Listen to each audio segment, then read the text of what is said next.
नमस्कार, मैं स्वागत करती हूँ आपके अपने चैनल हिंदी साहित्य मेधा 2 पर, जहाँ पर हम यूजीसी नेट जेआरएफ जैसी परीक्षा की गहराई से तैयारी करते हैं। आज हम बात करेंगे यूजीसी नेट के पेपर 1 के पाठ्यक्रम की, जो सभी विषयों के लिए सामान्य रूप से अनिवार्य है। यूजीसी नेट पेपर 1 को अक्सर सामान्य अभिवृत्ति परीक्षण भी कहा जाता है। यह पेपर उम्मीदवारों की शिक्षण एवं शोध योग्यता को परखने के लिए डिजाइन किया गया है। इसका उद्देश्य सिर्फ रट्टा मारना नहीं, बल्कि आपके तार्किक, विश्लेषणात्मक और शिक्षण से संबंधित कौशल का मूल्यांकन करना है। इस वीडियो के पूर्व आपसे पेपर 2, जो कि आपका सामान्य अध्ययन अर्थात हिंदी विषय था, उसके पाठ्यक्रम के विषय में विस्तृत चर्चा की जा चुकी है। आपके यूजीसी नेट पेपर 1 में 10 इकाइयाँ रखी गई हैं, जिसमें से पहली इकाई है शिक्षण अभिवृत्ति। शिक्षण अभिवृत्ति इस इकाई में आपको पढ़ना है। शिक्षण किसे कहते हैं उसका परिचय दीजिए, उसकी अवधारणाएं, शिक्षण का उद्देश्य, शिक्षण का स्तर। शिक्षण के स्तर में आपको पढ़ना है स्मरण शक्ति, समझ और विचारात्मक। शिक्षण की विशेषताएं और उसकी मूल अपेक्षाएं क्या क्या हैं। शिक्षार्थी की विशेषताएं, किशोर और वयस्क शिक्षार्थी की अपेक्षाएं, जैसे शैक्षिक, सामाजिक या भावनात्मक और संज्ञानात्मक व्यक्तिगत विभिन्नताएं। इसके आगे पढ़ना है शिक्षण प्रभावक तत्व, जिसमें शिक्षक सहायक सामग्री, संस्थागत सुविधाएं, शैक्षिक वातावरण कैसा होना चाहिए, इन सब के बारे में अध्ययन करना है। इसके आगे पढ़ना है उच्च अधिगम संस्थानों में शिक्षण की पद्धति, जिसमें अध्यापक केंद्रित बनाम शिक्षार्थी केंद्रित पद्धति, ऑफलाइन बनाम ऑनलाइन पद्धतियाँ, जिसमें स्वयं प्रभा, मूक्स, इसके जैसी कई सारी शिक्षा से संबंधित जो ऑनलाइन प्लेटफॉर्म बने हैं, इनके बारे में आपको अध्ययन करना है। शिक्षण सहायक प्रणाली, परंपरागत, आधुनिक और आईसीटी आधारित शिक्षण प्रणाली। इसके बाद मूल्यांकन प्रणाली, मूल्यांकन के तत्व और प्रकार, उच्च शिक्षा में विकल्प आधारित क्रेडिट प्रणाली में मूल्यांकन, कंप्यूटर आधारित परीक्षा, मूल्यांकन पद्धतियों में नवाचार। ये जितनी भी बातें अभी तक बताई गई, ये सभी इकाई 1 जो कि शिक्षण अभिवृत्ति में ही सब सम्मिलित है।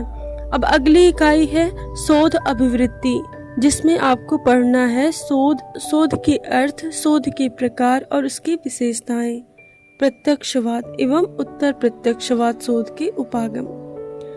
शोध की पद्धतियों में प्रयोगात्मक, विवरणात्मक, ऐतिहासिक, गुणात्मक एवं मात्रात्मक पद्धतियों को पढ़ना है और शोध के चरण के बारे में अध्ययन करना है। शोध प्रबंध एवं आलेख लेखन में फॉर्मेट और संदर्भ शैली के विषय में पढ़ना है। शोध में आईसीटी अर्थात कंप्यूटर का क्या महत्व है, क्या उपयोगिता है, इसके बारे में पढ़ना है। शोध में नैतिकता किस प्रकार बनी रह सकती है, इसके बारे में विशेष रूप से अध्ययन करना है। तो ये बात हुई शोध अभिवृत्ति अर्थात इकाई 2 की। अगली इकाई 3, जो कि बोध अर्थात समझ को प्रदर्शित करती है, जिसमें एक गद्यांश दिया जाएगा और उसी गद्यांश से संबंधित प्रश्नों को पूछा जाएगा और जिसमें से आपको उत्तर देना होगा। कभी कभी उसी गद्यांश में ही प्रश्नों का उत्तर छुपा रहता है, कभी कभी आपको अपनी समझ के माध्यम से प्रश्नों का उत्तर देना होता है। अगली इकाई है संप्रेषण। इस इकाई में आपको संप्रेषण का अर्थ, संप्रेषण के प्रकार और संप्रेषण के अभिलक्षण अर्थात विशेषताओं का अध्ययन करना है। प्रभावी संप्रेषण वाचिक, गैर वाचिक, अंतः सांस्कृतिक एवं सामूहिक संप्रेषण, कक्षा संप्रेषण। प्रभावी संप्रेषण में कौन कौन सी बाधाएं आ सकती हैं, जन, मीडिया एवं समाज में संप्रेषण की क्या उपयोगिता है, क्या महत्व है, इन सब के विषय में आपको अध्ययन करना है। अगली इकाई 5 है, जिसमें गणितीय तर्क और अभिवृत्ति को समझना है। जैसे इसमें तर्क के प्रकार, संख्या, श्रेणी, अक्षर श्रृंखला, कूट और संबंध, ऐसे प्रश्न आएंगे जैसे संबंध में, जैसे रक्त संबंध, इस तरीके से प्रश्न आएंगे। और गणितीय अभिवृत्ति, गणितीय अभिवृत्ति में जैसे अंश, समय और दूरी, अनुपात, समानुपात, प्रतिशतता, लाभ और हानि, ब्याज और छूट, औसत आदि प्रश्नों को रखा गया है। अगली इकाई इकाई 6 है, जो युक्ति युक्त तर्क को प्रदर्शित करती है।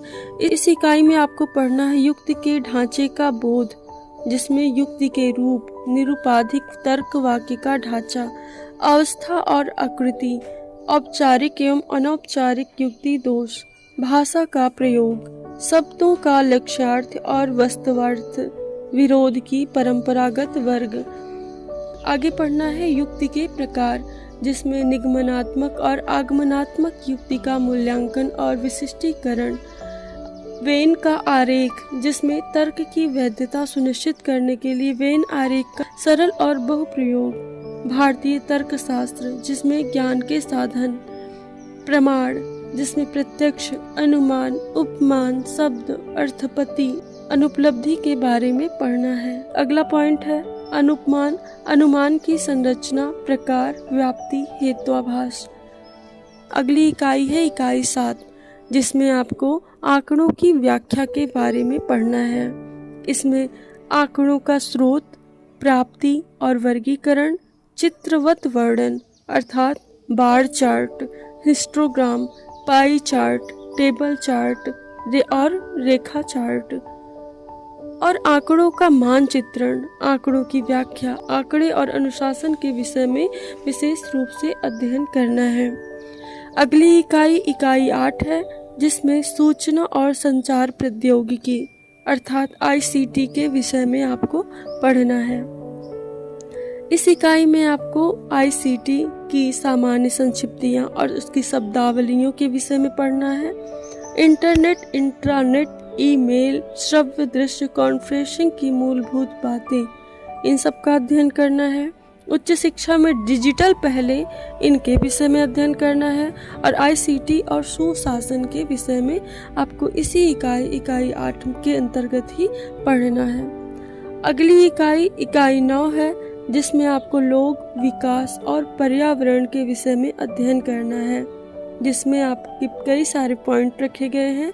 इसमें आपको पढ़ना है इकाई 9 में विकास और पर्यावरण, जिसमें मिलेनियम विकास और संपोषणीय विकास के लक्ष्य के विषय में पढ़ना है। मानव और पर्यावरण समव्यवहार, जिसमें नृजातीय क्रियाकलाप और पर्यावरण पर उनके प्रभाव का अध्ययन करना है।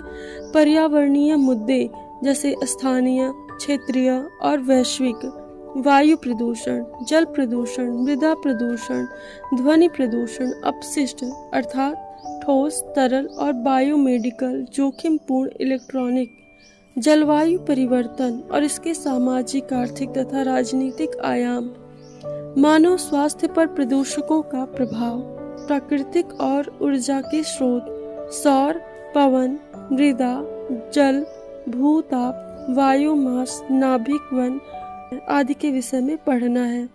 प्राकृतिक जोखिम और आपदाएं, इनकी न्यूनीकरण की उक्तियों के विषय में पढ़ना है। अगला पॉइंट है पर्यावरण संरक्षण अधिनियम। पर्यावरण संरक्षण अधिनियम 1986 जलवायु परिवर्तन संबंधी राष्ट्रीय कार्य योजना, अंतर्राष्ट्रीय समझौते, प्रयास, मॉन्ट्रियल प्रोटोकॉल, रियो सम्मेलन, जैव विविधता सम्मेलन, क्योटो प्रोटोकॉल, पेरिस समझौता, अंतर्राष्ट्रीय सौर संधि, इन सब के बारे में विशेष अध्ययन करना है आपको इकाई 9 के अंतर्गत। अगली इकाई है इकाई 10 उच्च शिक्षा प्रणाली।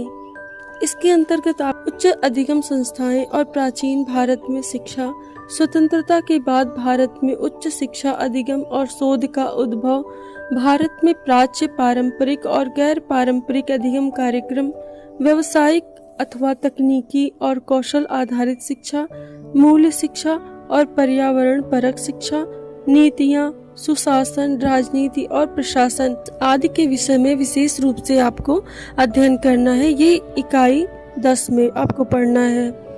ये रही आपकी 10 यूनिट, जिसके विषय में आपको बहुत ही डिटेल से बताया गया और आशा करते हैं कि आपको जो भी पाठ्यक्रम समझाया गया आपको समझ में आ गया होगा। मिलते हैं अगली वीडियो। धन्यवाद।